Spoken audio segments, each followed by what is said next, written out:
توشہ خانہ ہے، یہ توشہ خانہ ایک عام کیس نہیں چل رہا ہے، یہ ایسے ملٹری ٹرائل چل رہی ہے، یعنی کہ ایک فیئر ٹرائل کا مجھے موقع ہی نہیں دیا جا رہا۔ خیر وہ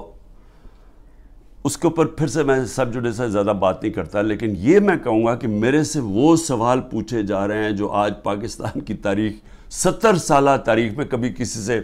جن کو بھی کتنی گفٹس ملی ہیں توشہ خانہ میں، 70 سال سے ملتی ہیں گفٹس، کوئی نئی تو چیز نہیں ہے،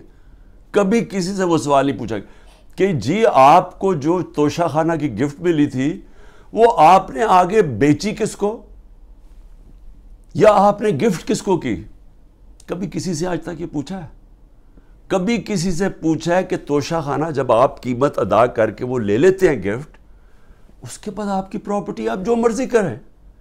بھی آپ کون ہے پوچھنے والا ہے کہ میری پراپرٹی سے میں یہ گفٹ کروں یا میں بیچوں؟ جب تک کہ جو بھی میرا چیز ہو وہ میں ڈکلیئر کروں، تو میرا سارا ڈکلیئرڈ ہے میرے ٹیکس ریٹرنز میں۔ تو وہ سوال پوچھے جا رہے ہیں آج، وہ وجہ اس کی ہے ان کو مل کچھ نہیں رہا۔ یہ 3.5 سال میں جتنا میں پرائم منسٹر ہوں، ان کو یہ 2 چیزیں ملی ہیں، اس کو کرپشن کہہ رہے ہیں، یہ جو توشہ خانہ ہے اور دوسرا چیز القادر، یہ 2 کرپشن کے کیسز میرے پہ ملے ہیں۔ ان 3.5 سال میں جب نواز شریف پرائم منسٹر بنا تھا، 17 اس نے فیکٹریاں بنا چکا تھا 3.5 سالوں میں، اور سرکاری بینکوں سے قرضے لیتا تھا، فیکٹریاں بنا لیتا تھا، اور بعد میں وہ قرضے معاف کروا لیے، اور جو پیسہ دیا وہ 20 سال کے بعد واپس، جو تھوڑا سا اور مارک اپ معاف کروا کے وہ بھی تھوڑا سا پیسہ دیا۔ ان سے کبھی پوچھا زرداری اس ٹائم کے اندر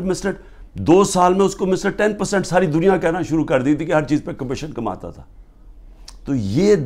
2 چیزیں ملی ہیں 3.5 سال میں،